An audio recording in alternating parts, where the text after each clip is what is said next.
嗨，大家好，这里是艾飞力律师事务所，专业处理移民问题。我今天有一点感冒哈，可能大家会觉得我的声音有点沙哑，可是我会上字幕，让大家都听清楚我在讲的每一个字。大家知道这个星期二呢，我又跟与我们律所合作的前移民法官 Lory 开会了。那这一次我们开会的内容呢，就是请教 Lory 说，在我们申请政治庇护的时候呢，在庇护的面谈中，我们大概要注意什么内容，以及就是说站在法官本人的角度，他是怎么来评判每一个案件过还是不要过的。在开会之前呢，我就问了 Lory 一个问题啊，就是说在我们去参加庇护面谈的时候，我们有没有一些需要注意的穿着方面的问题？ As far as what the applicant should wear, I would treat this meeting as a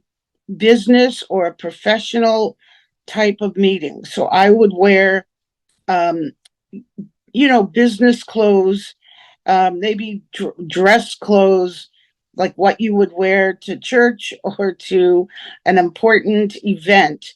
No jeans, no, sloppy pants or anything like that. But if you have a jacket, wear a jacket. All right, well, let me explain. So we're talking about an interview for asylum before the asylum officer, right? Yes. Okay, so before the interview is scheduled, you or your attorney will have filed the asylum application, the I-589, and then other types of supporting documents.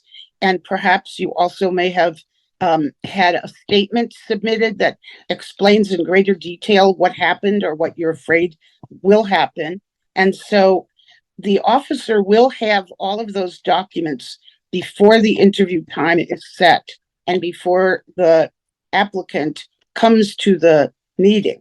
She or he will generally, in my experience, at the asylum office, they will have gone over the application and the documents, and it's very possible they'll be very familiar with the case, but it's also possible that they will have done other cases similar to yours. It might be from the same country.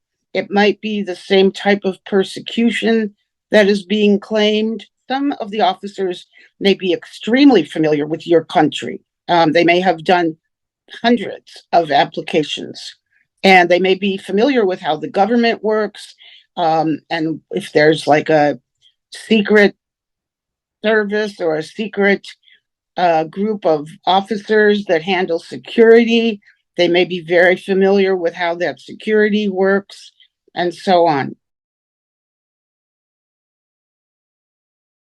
有时候呢，我们提交资料到面试可能是好几年的时间，您可能真真正正的受过迫害，可是在这几年间呢，有一些记忆是变得越来越淡，有一些细节一些 detail 的部分呢，就记得不是那么清楚。在上庭以前呢，就是去面试以前呢，请您千万要把这些资料都拿出来复习一下，回想一下，因为如果你讲的那个话跟他看到的资料不一样，甚至只是因为翻译或者是表达的问题给他造成了误解，说怎么不一样，这些都会让他有理由去怀疑说您是不是在说谎。 They will ask questions about that, and they may ask for more explanation than you have filled out on the form or in your statement. So they will probably ask you for some details.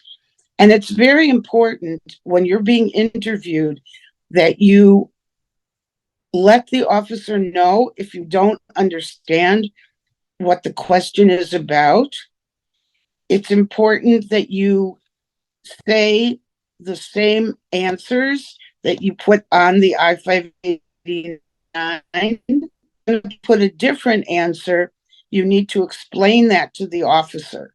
So you should be familiar when you go into that interview with the form I-589. And if you have an attorney, make sure that your attorney reviews it with you before the interview. So when the officer asks questions, you want to give the answer to the question asked. Don't go on and on and on, especially if you have a translator or interpreter. Don't go on and on and on about everything that happened and get into a lot of other areas, because they will ask you about each area that they want to find more out about. And they're going to be judging you when they hear your answers on credibility. So when you come to the interview, if you have an attorney, you are allowed to have an attorney with you. Generally, in an interview like this with an officer, the officer will tell your attorney, I'm going to be interviewing your client, and that's the person I want to hear from. I don't want you to answer for your client.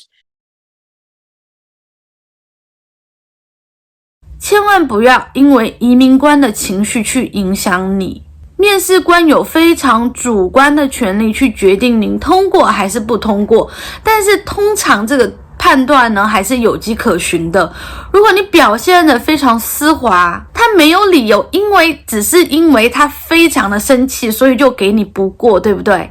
那同样的，如果你表现实在太差了，他也不可能因为今天出门的时候运气非常好，买彩票中了500万就给你通过，对不对？这样是不可能的。所以你本人的表现其实是占了非常大的因素。所以大家明白了吗？希望这一期节目对大家有帮助哦。我们这里呢是艾飞力律师事务所，专业处理移民的问题。但另外呢，要告诉大家一个好消息是，现在有一个之前是做政治庇护面试官员的人哦，现在也来加盟我们律所。所以呢，如果您想在真正的庇护面谈之前有一个模拟面谈的机会，没有问题，赶紧联系我们律所，我们来帮您预约。如果您还有什么问题希望要问 Lory 呢，欢迎在下面留言。我们看到您的问题之后呢，很有希望在下一次与 Lory 开会的时候呢，我们就把这些问题提给 Lory 哦。好，我们这期节目先到这里，喜欢我们节目欢迎留言、按赞、转发，我们下期节目再见。